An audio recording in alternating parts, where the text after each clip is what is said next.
بسم الله الرحمن الرحيم.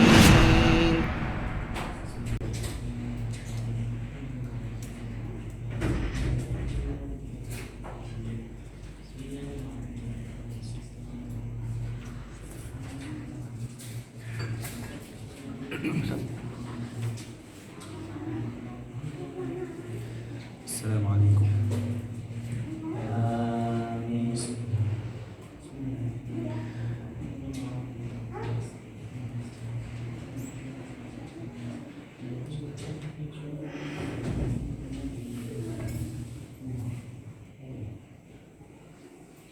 بسم الله الرحمن الرحيم.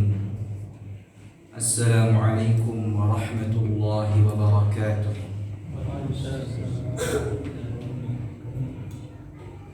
الحمد لله رب العالمين، والصلاة والسلام على المبعوث رحمة للعالمين وعلى آله وصحبه ومن تبعهم بإحسان إلى يوم الدين.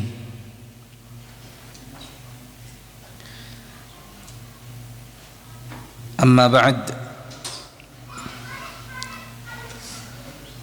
سبحانك لا علم لنا إلا ما علمتنا إنك أنت العليم الحكيم.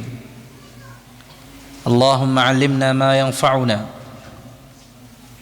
وانفعنا بما علمتنا وارزقنا وزدنا علما. اللهم إنا نسألك علما نافعا ونعوذ بك من علم لا ينفع. إخوة الإيمان أعزني الله وإياكم. Hadirin jamaah salat maghrib yang dimuliakan oleh Allah Subhanahu wa taala, bapak-bapak, ibu-ibu, anak-anak, para santri, ya, yang kami muliakan, segala puji bagi Allah Subhanahu wa taala, Rabb alam semesta, yang senantiasa mencurahkan rahmatnya kepada kita, berikan karunia terbesar, karunia atau anugerah iman dan Islam serta kesempatan mempelajari Al-Quran, di mana ini merupakan kenikmatan yang agung yang patut kita syukuri. Salawat dan salam semoga senantiasa tercurah kepada Rasulullah sallallahu alaihi wasallam beserta para keluarga, para sahabat, dan orang-orang yang tetap istiqamah dalam menjalankan agamanya hingga akhir zaman. Hadirin yang dimuliakan oleh Allah Subhanahu wa taala, alhamdulillah, dengan izin Allah, selama kurang lebih 2 tahun ini kita dapat menyelesaikan tafsir juz ammah, dimulai dengan surat Al-Fatihah, kemudian dilanjutkan An-Naba, surat An-Naba sampai dengan surat An-Nas. Ini merupakan karunia yang besar dari Allah Subhanahu wa taala, karena kenikmatan mempelajari Al-Quran itu adalah kenikmatan yang besar, yang agung setelah nikmat iman. Tinggal bagaimana kita istiqamah di dalam mengamalkannya. Al-Fatihah dan juz amma ini termasuk surat yang sering kita baca, ya. Dan alhamdulillah telah selesai kita pelajari tafsirnya, ya. Tinggal bagaimana kita mendawamkan, kita mengamalkan, ya, apa yang menjadi konsekuensi daripada Al-Quran yang kita pelajari. InsyaAllah kajian malam Rabu ini Berikutnya ini bersifat tematik tentang Al-Quran sebagai bentuk tambahan wawasan, ya, motivasi sekaligus persiapan untuk menyambut bulan Ramadan dari sejak bulan Rajab ini. Jemaah yang dimuliakan oleh Allah Subhanahu wa taala,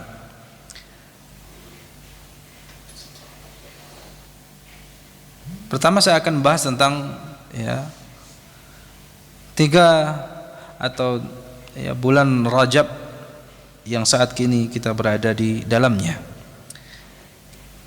Jadi sesungguhnya Allah Subhanahu wa taala menciptakan waktu dan masa.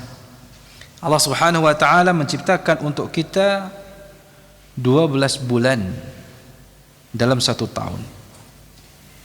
Lalu Allah istimewakan 4 bulan diantaranya, 4 bulan dari 12 bulan tersebut.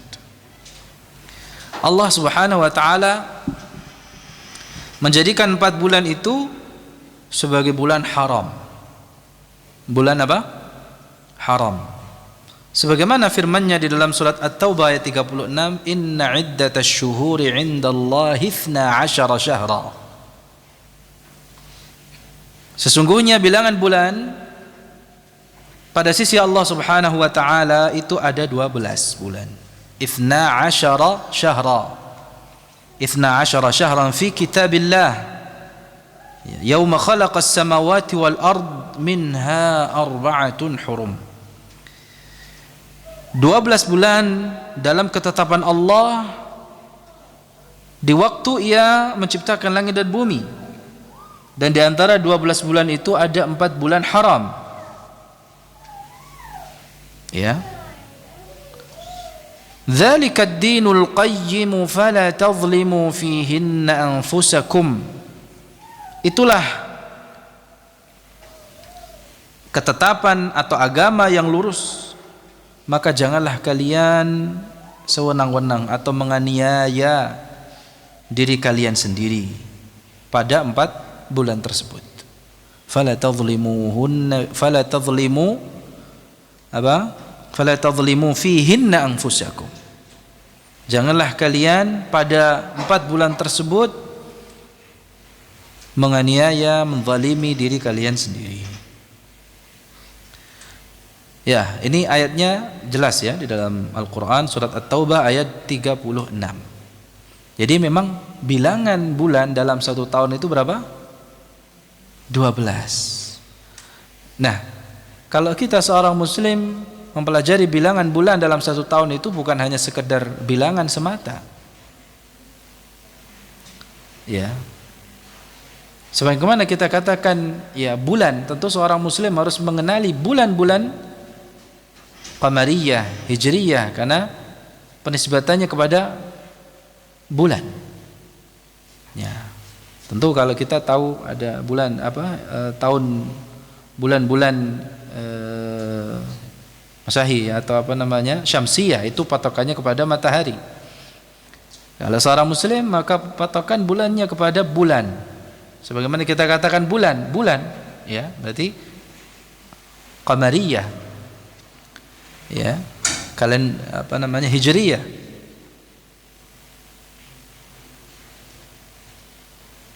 Tidak banyak saat ini kaum muslimin yang sangat disayangkan tidak mengenali bulan-bulan Qamariyah ini atau bulan-bulan Hijriyah ini.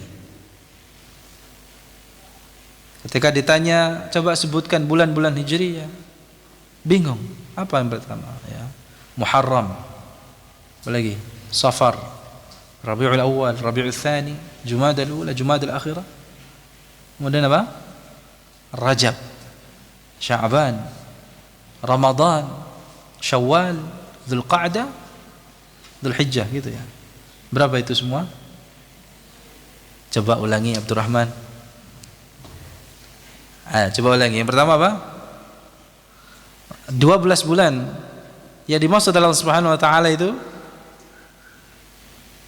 Muharram. Pertama apa? Coba berikutnya Safar, ya. Terus betul, Rabiul Awal, Rabiul Tsani. Terus Jumadal Ula, Jumadal Akhirah. Terus Rajab, Sya'ban, Ramadan. Ramadan ini bulan keberapa? 9, ya.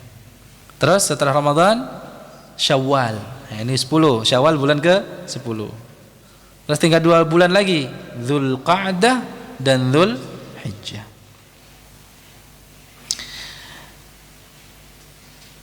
Rasulullah sallallahu alaihi wasallam bersabda, "Innaz zamana qad istadara kahayatihi yauma khalaqallahu as-samawati wal ard."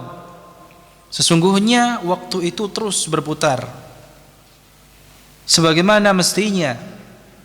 Innaz zamana qad istadara kahayatihi yauma khalaqas samawati wal ard. Hal itu ditetapkan pada hari di mana Allah Subhanahu wa taala menciptakan langit dan bumi. As-sanah, kata Nabi sallam, dalam 1 tahun itu 12 syahra, ada 12 bulan. Minha arba'atun hurum. Ya, seperti di ayat tadi ya. Minha arba'atun hurum. Ya. 4 diantaranya adalah bulan haram. Apa artinya bulan haram? Bulan yang mulia. Jadi kalau dikatakan bulan haram, haram itu di sini artinya apa? Suci, mulia. Jadi 4 di antara 12 bulan itu adalah bulan mulia. Bulan haram artinya bulan yang mulia. Nabi SAW menyebutkan secara spesifik, jemaah. Ya, minha arba'atun hurum, apa? 3 mutawaliyatun, Dzulqa'dah wa Dzulhijjah wal Muharram. 3 diantaranya dari 4 tadi itu 3 bulannya berturut-turut. Ya, Dzulqa'dah, Dzulhijjah, Muharram. Wa Rajab Mudhar, wa Rajabu Mudhar alladhi baina Jumada wa Sya'ban. Kemudian Rasulullah menyebutkan secara khusus yang keempat apa? Rajab. Di sini dinisbatkan kepada Rajab Mudhar karena bulan Rajab ini biasa diagungkan oleh Bani Mudhar. Ya, dan termasuk orang-orang jahiliyah dulu itu mengagungkan bulan satu ini, bulan Rajab. Ya. Rasulullah mengatakan wa Rajabu Mudhar, Rajab yang biasa diagungkan oleh Bani Mudhar. Ya, Rajab itu kata Nabi SAW baina Jumada wa Sya'ban. Nah, Nabi SAW menyebut apa? Bulan Rajab itu antara bulan Jumadal Akhirah dan Sya'ban. Ya, atau Jumadal, ya mungkin yang lebih tepat Akhirah, atau ada yang menyebutkan Jumada atau Jumadi Tsani, gitu ya, Jumadi Tsani. Jumadal Akhirah dan Sya'ban. Baik, jamaah sekalian dirahmati Allah Subhanahu wa taala. Ini sebagai muqaddimah saja. Jadi 4 bulan ini Allah muliakan. Allah jadikan sebagai bulan apa? Bulan haram. Apa Abdullah? Bulan apa? Bulan haram. Artinya apa? Bulan mulia atau bulan suci. Kenapa bulan ini dimuliakan, disucikan? Jamaah sekalian dirahmati oleh Allah. Jadi dalam bulan-bulan ini diharamkan berperang. Haram berperang di bulan haram. Agar supaya apa? Ya. Agar supaya orang-orang yang berhaji mendatangi rumah Allah, mengunjungi Baitullah itu bisa bepergian dalam keadaan aman. Ya. Makanya diharamkan berperang pada bulan haram. Dan Allah Subhanahu wa taala memberlakukan hal ini, ya nak, perhatikan Abdul Rahman, catat. Allah Subhanahu wa taala memperlukan hal ini sejak dulu sampai nanti hari kiamat. Allah Subhanahu wa taala menyatakan di dalam surat At-Taubah ayat 36 tadi apa? Pesannya yang perlu kita perhatikan jemaah. Jadi setelah Allah menyebutkan dalam satu tahun itu ada 12 bulan, di antara 12 bulan ada 4 bulan haram. Ini pesannya yang penting jemaah sekalian, fala tadhlimu fihinna anfusakum. Janganlah kalian pada 4 bulan haram tersebut, Abdullah duduk ya, di depan. Fala tadhlimu fihinna anfusakum. Janganlah kalian pada 4 bulan haram ini menzalimi diri kalian. Janganlah kalian menganiaya diri kalian dalam 4 bulan itu. Gitu. Ini pesan yang harus kita perhatikan. Ya, janganlah kita berbuat zalim. Ya. Jangankan kepada orang lain, kepada kita sendiri, ya. Janganlah ini berbuat zalim atau berlaku zalim, ya, terhadap diri kalian sendiri pada 4 bulan itu. Jadi pesannya di sini Allah Subhanahu wa taala melarang kita atau melarang seseorang untuk berbuat zalim. Zalim kepada Allah, zalim kepada diri sendiri, zalim kepada sesama hamba, zalim kepada sesama makhluk. Dan zalim di sini diartikan ya pula sebagai apa namanya? Berbuat dosa gitu. Jadi fala tadhlimu fihinna anfusakum. Janganlah kalian menzalimi diri kalian sendiri pada 4 bulan tersebut. Artinya janganlah kalian berbuat dosa pada 4 bulan haram. Baik itu dosa yang berkaitan dengan hak Allah maupun dosa yang berkaitan dengan diri sendiri dan orang lain. Jadi perbuatan dosa di bulan ini terlarang. Mohon maaf, di setiap bulan ya gitu ya, berbuat dosa itu terlarang. Lebih-lebih lagi di bulan haram begitu. Jadi kalau di bulan-bulan lainnya berbuat dosa itu terlarang,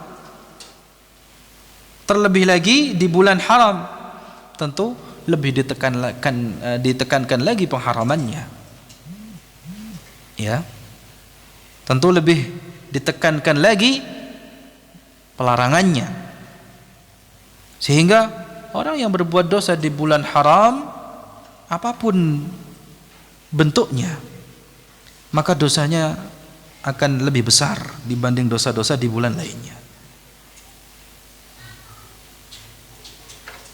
Kalau di bulan lain kita berusaha untuk menjauhi setiap dosa yang besar maupun yang kecilnya, yang terang-terangan maupun yang tersembunyinya, terlebih lagi di bulan haram ini. Terlebih lagi di bulan haram ini. Kita jauhi ghibah, namimah, menyakiti orang lain, baik itu dengan lisan kita maupun dengan tangan kita atau anggota tubuh kita dan lain sebagainya. Dan tentu dosa yang paling besar yang patut untuk kita khawatirkan, kita waspadai, dosa syirik. Karena hampir di bulan-bulan haram ini, ya, di bulan Rajab ini merebak banyak kesyirikan dengan berbagai macam keyakinan yang itu justru akan mendatangkan bala dari Allah Subhanahu wa taala. Ya. Jadi kita harus mewaspadai perbuatan-perbuatan atau amalan-amalan yang tidak ada tuntunannya, ya, di dalam syariat kita. Allah Subhanahu wa taala tidak mensyariatkan, Rasulullah SAW tidak pernah mengajarkan. Jadi dan itu banyak sekali pelanggaran-pelanggaran yang mungkin banyak orang yang tidak tahu dan tidak menyadarinya, bahwa itu adalah sebuah larangan, terkhusus lagi di bulan haram seperti Rajab. Jamaah sekalian dirahmati Allah Subhanahu wa taala. Berikutnya kita akan kembali mengenali Al-Qur'an jamaah. Al-Qur'anul Karim sebagai kalamullah azza wa jalla, firman Allah Subhanahu wa taala yang diturunkan kepada Nabi kita Muhammad sallallahu alaihi wasallam selama kurang lebih 23 tahun. Al-Qur'an sebagai kitab suci umat Islam yang merupakan sumber petunjuk dalam kita beragama. Al-Qur'an yang dengannya kita dibimbing dalam menjalani kehidupan dunia dan akhirat kita. Oleh karena itu, jamaah yang dimuliakan oleh Allah Subhanahu wa taala, merupakan suatu kewajiban bagi setiap muslim untuk senantiasa berinteraksi secara aktif dengan Al-Qur'an, dengan menjadikannya sebagai sumber inspirasi, baik itu di dalam berfikir maupun di dalam bertindak. Membaca Al-Quran yang itu merupakan langkah pertama, langkah awal di dalam kita berinteraksi dengan Al-Quran. Kemudian diteruskan dengan tadabbur, yaitu dengan merenungi, memahami maknanya sesuai dengan petunjuk salafus salih, lalu kemudian mengamalkannya dalam kehidupan sehari-hari, kemudian dilanjutkan dengan mendakwahkannya, mengajarkannya.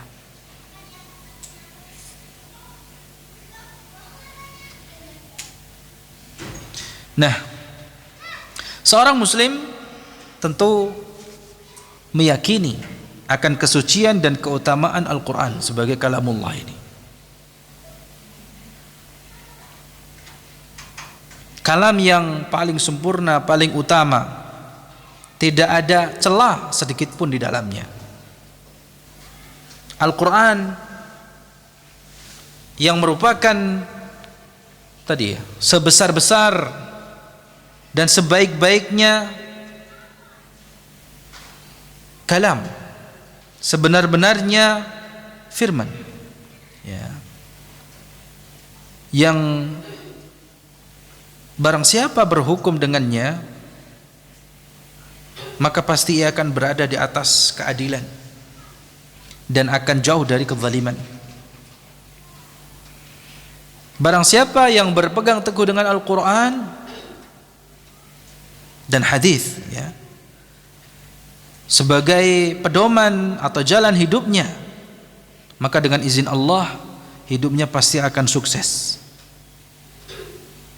Ya, percaya tidak percaya, kita harus percaya. Yang menjadikan Al-Quran sebagai pedoman hidupnya, hidupnya pasti akan sukses. Tidak ada kata gagal. Kalau istilah orang yang berbisnis dengan Allah, ya, melalui Al-Quran, melalui salat, melalui apa?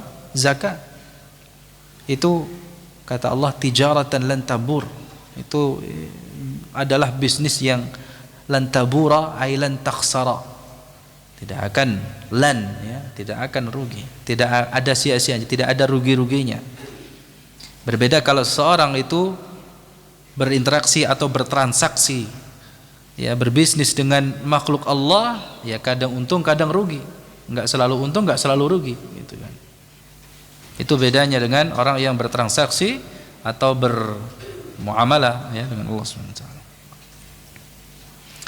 Jadi barang siapa yang menjadikan Al-Quran dan hadis juga sebagai pedoman hidupnya, jalan hidupnya dalam segala aspek kehidupannya, maka dengan izin Allah, Allah Subhanahu wa taala akan menjadikan hidupnya itu sukses dunia dan akhirat.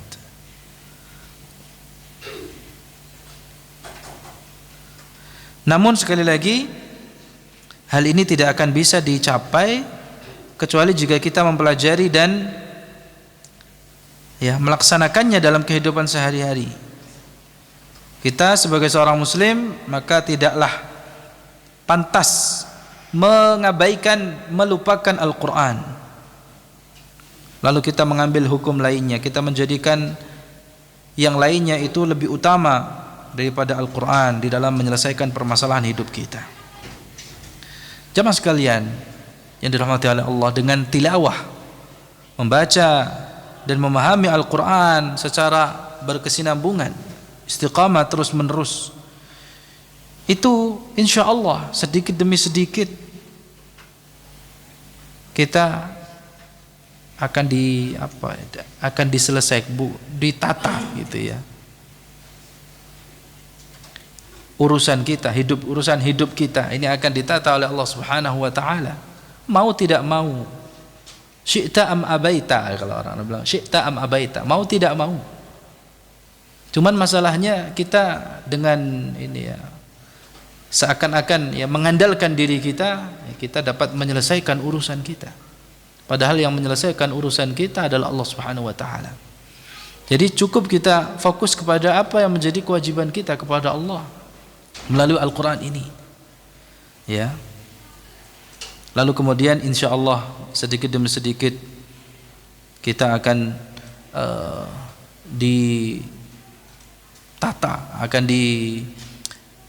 selesaikan urusan kita oleh Allah Subhanahu wa taala. Jadi cukup kita fokus kepada apa yang menjadi kewajiban kita terhadap Allah Subhanahu wa taala. Allah Subhanahu wa taala akan atur dengan sedemikian rupa sesuai dengan hikmah dan kebijaksanaannya. Ya. Yang itu terbaik menurut Allah Subhanahu wa taala atas diri kita. Tidak hanya itu, tidak hanya masalah kehidupan, urusan kehidupan kita yang akan diselesaikan oleh Allah Subhanahu wa taala, kita pun juga akan mendapatkan berbagai macam ilmu yang itu akan dapat menambah keimanan kita kepada Allah Subhanahu wa taala. Tentu sebaiknya kita patut ya terlebih dahulu mengenali Al-Qur'an itu. Al-Qur'an yang kita pelajari ya, supaya tumbuh rasa cinta kita terhadapnya, tumbuh keimanan di dalam hati kita terhadap Al-Quran ini. Tidak boleh tidak ya, kita harus mengenalinya, mengenali keistimewaan, keutamaan serta apa yang menjadi kewajiban kita terkait dengan Al-Quran, agar itu dapat menambah semangat kita ya di dalam interaksi kita, dalam tilawah kita, dalam interaksi kita terhadap Al-Quran. Nah, Al-Quran itu sebenarnya apa sih? Ma huwa Al-Quran? Wa ma adraka mal Quran? Apa itu Al-Quran? Tahukah Al-Quran itu apa? Al-Quran itu kalau secara etimologi, secara bahasa diambil dari kata qara'a. Jadi Quran itu bentuk masdar dari qara'a yaqra'u Qur'anan, di mana qara'a itu sendiri memiliki dua makna. Yang pertama, makna daripada qara'a itu tala. Tala. Apa artinya tala? Membaca. Sehingga Al-Quran sebagai masdarnya qara'a yang bermakna tala artinya bacaan. Makna qara'a yang kedua adalah jama'a. Ya, jama'a. Maknanya adalah mengumpulkan. Ya, karena Al-Quran mengumpulkan berbagai macam khabar dan hukum-hukum. Ya, jama'a wa dhamma. Ya, mengumpulkan. Jadi terkumpul dalam Al-Quran ya berbagai macam khabar dan ya. Jadi kalau diambil dari kata tala ya, qara'a yang bermakna tala artinya bacaan. Jadi Al-Quran isim maf'ul yang artinya matlu, yang dibaca atau bacaan. Kalau diambil dari asal kata jama'a, jadi masdar jama'a, maka menjadi isim fa'il. Jadi kalau maknanya tala itu menjadi isim maf'ul gitu ya. Kalau jama'a menjadi isim fa'il. Ini al-jami' yang mengumpulkan. Ya. Atau dengan kata lain, ini Al-Qur'an adalah kumpulan dari berbagai macam berita, ya, khabar dan hukum-hukum. Itu istilah secara atau makna Al-Qur'an secara bahasa. Ya. Para ulama membahas secara panjang lebar. Sekali lagi, sesuatu kalau definisikan oleh para ulama secara panjang lebar, itu menunjukkan bahwa istilah tersebut adalah istilah yang agung. Sebagaimana Al-Qur'an itu sendiri. Para ulama membahas panjang lebar dari asal kata qara'a saja. Namun yang perlu kita kenali dari Al-Qur'an itu secara istilah atau secara syariat, Al-Qur'an itu adalah kalamullah. Jadi yang harus kita pertama kenali dari Al-Qur'an itu, istilah Al-Qur'an itu adalah kalamullah, firman Allah, al-munazzal ala rasulih sallallahu alaihi wasallam, yang diturunkan kepada rasulnya sallallahu alaihi wasallam. Jadi Al-Qur'an itu adalah firman Allah yang diturunkan kepada rasulnya sallallahu alaihi wasallam sebagai khatamul anbiya wal mursalin, sebagai penutup para nabi dan rasul. Ya. Nabi kita Muhammad sallallahu alaihi wasallam. Al-muta'abbadu bitilawati, al-mu'jiz, ya, al-mu'jiz, yang Al-Qur'an itu adalah mu'jizat. Al-muta'abbadu bitilawatihi, yang membacanya itu ibadah. Ya. Dan seterusnya, ya. Al-manqulu ilaina bitawaturi, gitu, ada yang menyebut sebelumnya. Kemudian al-maktubu baina daffataini, ya. Jadi yang sampai kepada kita secara mutawatir, yang tertulis di antara dua sampul, ya, dan seterusnya, orang mendefinisikan istilah Al-Qur'an ini. Dan yang paling kita ketahui tentu Al-Qur'an yang dimaksud istilah Al-Qur'an itu al-mabdu'u bi suratil Fatihah wal makhtum bi suratin Nas. Al-Qur'an ini diawali dengan surat Al-Fatihah dan diakhiri dengan surat An-Nas. Minimal itu yang harus kita kenali secara pengertian atau definisi Al-Qur'an. Lalu kemudian setelah kita mengenali Al-Qur'an secara ta'rif atau secara pengertiannya, ya, maka tidak cukup berhenti di situ.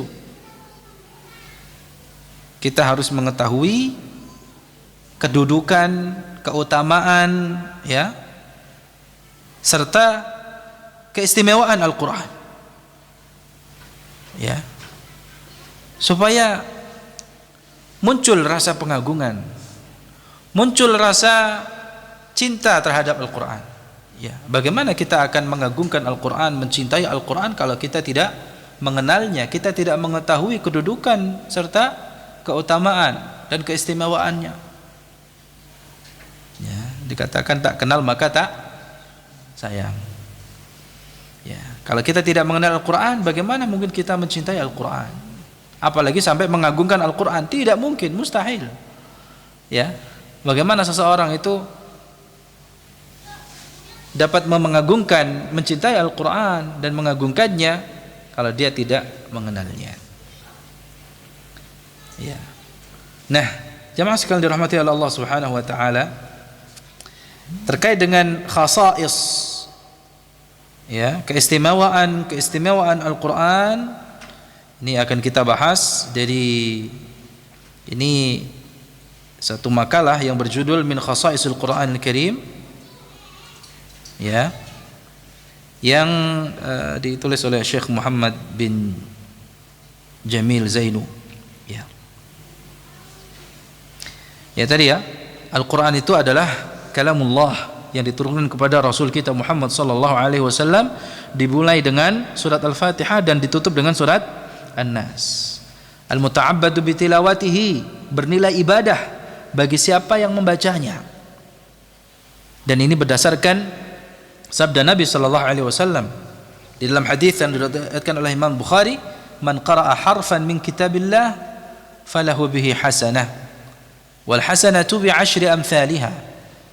Barang siapa yang membaca satu huruf dari Al-Qur'an, maka baginya satu kebaikan, dan setiap kebaikan itu dilipat gandakan pahalanya menjadi 10 kali lipat.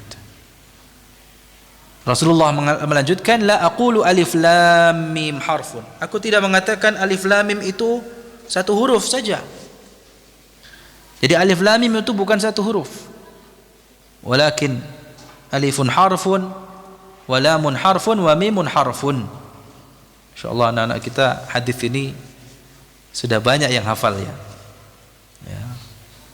Kita orang tua juga insyaallah hafal hadisnya. Mungkin secara pengamalan orang tua lebih jauh berpengalaman gitu ya. Berpengalaman atau berpengamalan ya, insyaallah. Insyaallah.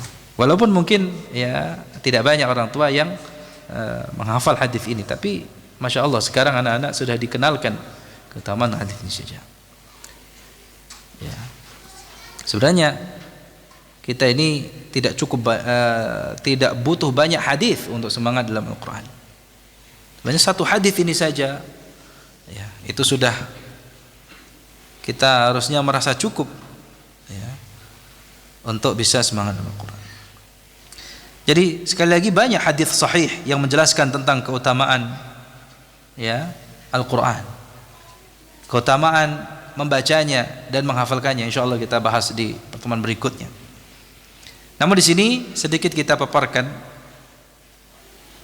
sebagian di antara keistimewaan Al-Qur'an.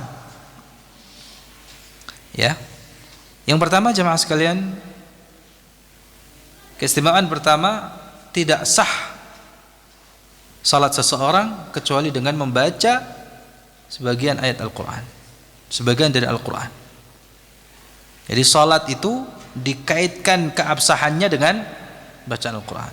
Kalau di dalam salat tidak membaca Al-Fatihah, itu yang dimaksud ya, surah Al-Fatihah, maka tidak sah salatnya. Maka hendaknya ketika salat kita tidak diam. Jadi ada amaliyah lafziyah gitu ya, yang harus kita ucapkan bagian dari pada Al-Qur'an yang harus kita baca, yaitu surat Al-Fatihah, yang itu menjadi rukun salat. Maka ini menjadi nasihat buat pribadi dan jamaah sekalian ya, jangan lupakan baca surat Al-Fatihah di dalam salat kita. Ya, karena itu bagian dari apa? Rukunnya. Ya, jangan bengong, diam saja. Ya. Termasuk mungkin dalam salat jamaah sekalipun. Ya. Jadi seseorang ketika salat, walaupun itu salat sirriyah, maka hendaknya ya Al-Fatihah ini harus dibaca. Ya, jadi ada amaliyah lafziyah yang harus kita lafazkan, amaliyah lisan kita yang harus kita lafazkan, tidak diam. Sebab diam saja itu tidak dikatakan membaca.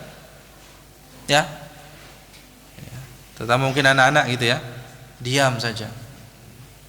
Ketika kok enggak membaca, baca di hati ya. Kalau di hati namanya merenung. Ya, bukan membaca harus ada apa? Dengan apa? Lisannya ya. Jadi harus dilafazkan. Namun juga patut diperhatikan, jangan sampai menimbulkan tashwish. Bismillahirrahmanirrahim. Alhamdulillah. Jadi sampai imamnya saja jadi apa? Terganggu, dikira lupa gitu kan. Aduh. Kok kayak enggak. Jadi tetap apa? Tidak menimbulkan kegaduhan atau tidak menimbulkan apa? Tashwish istilahnya. Ya. Ini justru menyelisih sunnah. Ya. Jadi tidak diam dan juga tidak mengeraskan suaranya. Ya. Karena dulu ada ya salah seorang yang membaca Sabbihisma rabbikal a'la di belakang Nabi SAW. Selesai salat ditanya, siapa tadi yang baca? Gitu ya.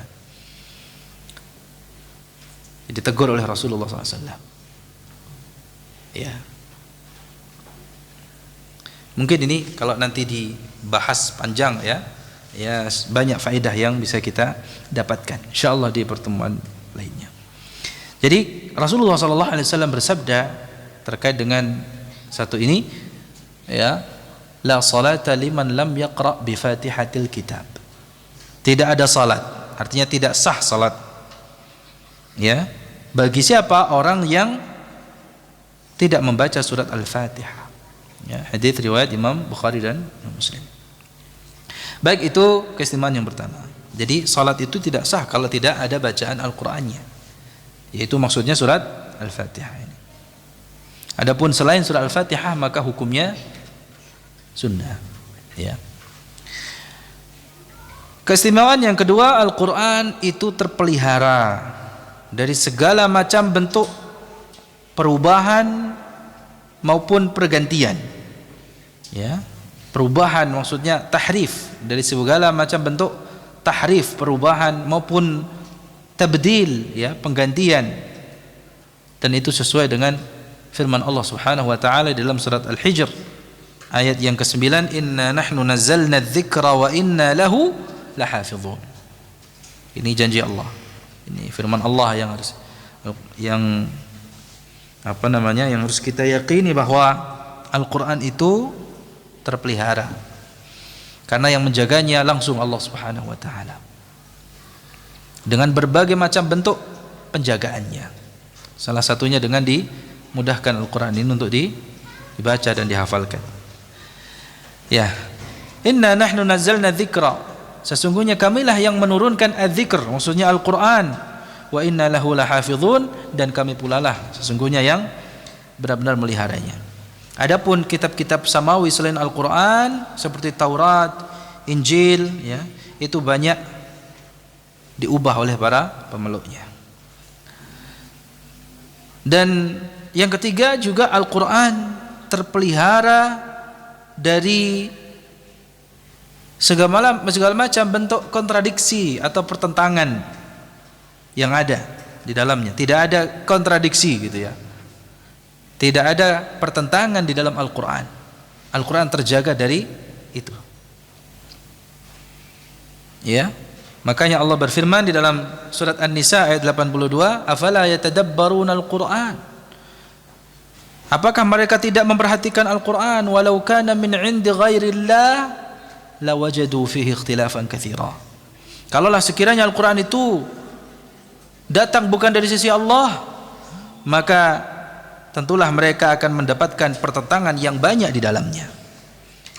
Kemudian yang keempat, Al-Qur'an itu mudah dihafalkan.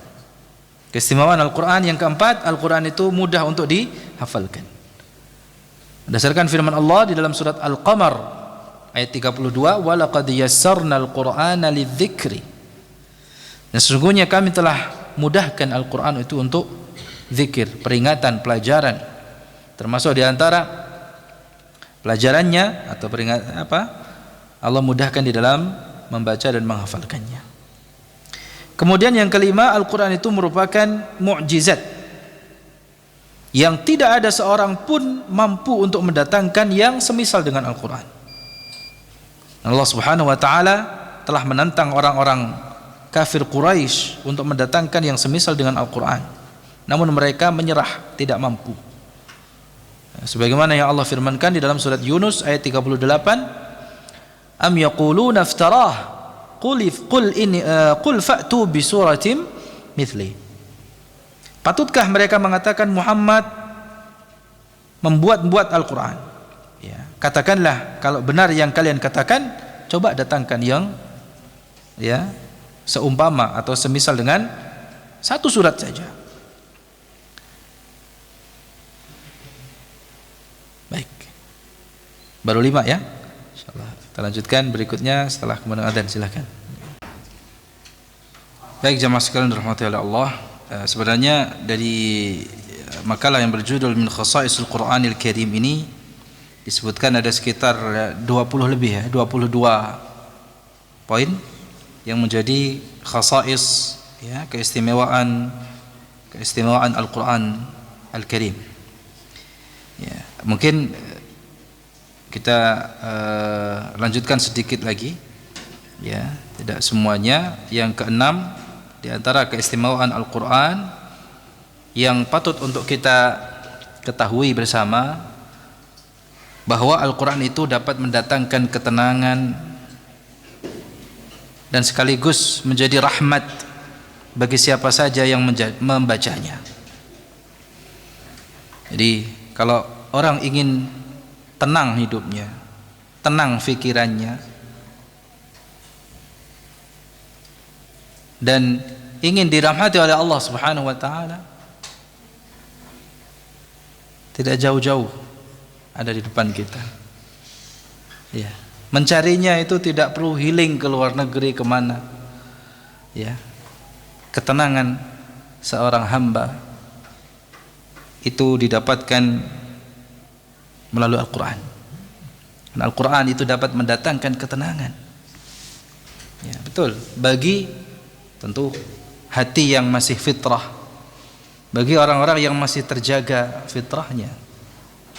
Ya, ketenangan itu bersama dengan Al-Quran, bukan dengan nyanyian, bukan dengan sesuatu yang melalaikan. Ya, kalau sesuatu yang lain mungkin tenang sebentar, habis itu galau lagi. Selain Al-Quran itu bisa atau dapat melalaikan, ya, atau bahkan bisa membuat candu, tapi candu yang membahayakan. Membuat orang itu kecanduan, ketagihan, tapi ketagihan yang melalaikan. Berbeda dengan Al-Quran, yang justru ketika seorang senantiasa membaca Al-Quran, dia akan semakin terus membacanya, tidak akan pernah kenyang. Ini seorang yang betul-betul bersih hatinya, sebagaimana dikatakan salaf, lau tahurat qulubukum lama, ya, kalaulah sekiranya hati kalian itu suci, lama syabi'tum min kalam rabbikum aw maqalu rahimahumullah. Niscaya kalian tidak akan pernah merasa kenyang dari Al-Quran. Artinya kita tidak akan pernah merasa puas, ya. Kita akan terus merasa kurang, karena akan merasakan keterangan tersendiri yang tidak dirasakan oleh orang yang tidak berinteraksi dengan Al-Quran. Al-Quran dapat mendatangkan ketenangan dan menjadi rahmat bagi siapa saja yang membacanya. Ya, karena memang sejatinya Al-Quran itu adalah rahmat. Ya, selain petunjuk, Al-Quran itu merupakan rahmat bagi orang-orang yang beriman. Selain sebagai syifa, ya, obat bagi segala penyakit kita, fisik maupun non fisik. Ya, itu Al-Quran sebagai petunjuk dan juga rahmat. Wa nunazzilu minal Qur'ani ma huwa shifaa'u wa rahmah. Ya, shifaa'u wa rahmatul lil mu'minin. Dan dalam hadis yang diriwayatkan oleh Imam Muslim, Rasulullah sallallahu alaihi wasallam bersabda, wa majtama'a qaumun fi baitin min buyutillah. Ini hadis yang sering kita sampaikan, namun tidak ada salahnya untuk mengingatkan. Ya, kadang kita sampai lupa, berkumpulnya kita di rumah Allah hanya sekedar kumpul-kumpul biasa. Sekali lagi, kalau kita menganggap itu hanya kumpul-kumpul biasa, apa bedanya dengan kita kumpul-kumpul di tempat yang lainnya? Maka patut untuk kita terus ingatkan hadis semacam ini, supaya kita mengetahui bahwa berkumpulnya kita di rumah Allah karena ada keutamaan yang besar.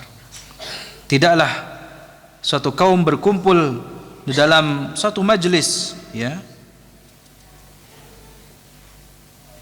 di salah satu rumah Allah, melainkan akan turun kepada mereka, ya, di dalam majelis tersebut bukan majelis ghibah, ya, bukan majelis sia-sia, lagu, bukan, ya, tapi di dalamnya kata Rasulullah, yatluna kitab Allah, mereka membaca Al-Quran, ya, saling mempelajarinya, wa yatadarasunahu bainahum, di antara mereka. Illa nazalat alaihimus sakinah, tidaklah mereka berkumpul di salah satu rumah Allah dalam rangka itu, niscaya, ya, akan turun kepada mereka as-sakinah, ketenangan, ya, sakinah, ketenangan. Wa ghasyiyatuhumur rahmah, dan mereka akan diliputi oleh rahmat. wa haffathumul malaikah, mereka akan dikerumuni oleh para malaikat, wa dzakarahumullahu fi man indah, dan mereka akan disebut-sebut oleh Allah di depan para malaikatnya. Baik, itu keistimewaan yang ke-6 ya. Yang ke-7, Al-Qur'an di antara keistimewaannya adalah bagi orang yang hidup, bukan orang yang mati. Al-Quran ini ditujukan kepada siapa? Orang yang hidup. Kalau orang yang sudah mati, sudah selesai urusannya. Maka justru orang yang hiduplah Al-Quran ini ditujukan. Kepada orang yang masih hiduplah Al-Quran ini ditujukan. Jadi bukan untuk orang yang sudah mati, selesai urusannya. Nah, justru bagi orang yang hidup ini Al-Quran ini ditujukan. Karena di dalam surat Yasin ayat 70 Allah berfirman, liyunzira man kana hayyan. Liyunzira man kana hayyan. Supaya dengan Al-Qur'an ini ya, Nabi Muhammad itu memberikan peringatan kepada orang-orang yang hidup. Hidup apanya? Hidup hatinya. Percuma kalau hidup badannya, hatinya mati. Tidak akan berguna Al-Qur'an ini. Al-Qur'an ini hanya berguna dan ditujukan hanya kepada orang yang hidup, tidak hanya fisiknya tapi apa? Juga hatinya. Kemudian ya, ini juga selaras dengan firman Allah Subhanahu wa taala lainnya di dalam surat An-Najm ayat 39. Wa allaysa lil insani illa ma sa'a. Bahwasanya seseorang itu tidak memperoleh selain apa yang telah diusahakannya. Dan di sini Imam Syafi'i rahimahullah menyatakan pendapat bahwa pahala membaca Al-Quran itu ya, tidak akan sampai kepada orang yang mati, karena bacaan tersebut bukanlah amalan mayit. Ya. Adapun, nah ini beda lagi konteksnya. Ya. Kalau bacaan itu adalah bacaannya seorang anak untuk kedua orang tuanya, maka insya Allah pahalanya sampai kepada orang tuanya walaupun telah meninggal dunia. Karena sekali lagi di sini konteksnya apa? Anak itu adalah hasil daripada usaha orang tua. Sebagaimana disebutkan dalam hadis Rasulullah SAW. Baik, yang ke-8, Al-Quran itu bisa menjadi apa tadi? Syifa, penawar, obat hati. Dari berbagai macam penyakitnya ya, penyakit-penyakit hati yang harus kita kenali seperti syirik, nifaq dan lainnya ya, hasad ya, dan lain-lainnya. Dan memang di dalam Al-Quran ada beberapa ayat atau surat yang memang fungsinya untuk bisa sebagai obat ya, sarana kesembuhan untuk mengobati badan. Seperti surat apa? Al-Fatihah. Seperti surat apa? An-Nas, Al-Falaq, Mu'awwidhatain yang kita terakhir kaji dan lainnya. Ya. Dan itu sesuai dengan tuntunan ya, sunnah Rasulullah sallallahu alaihi wasallam.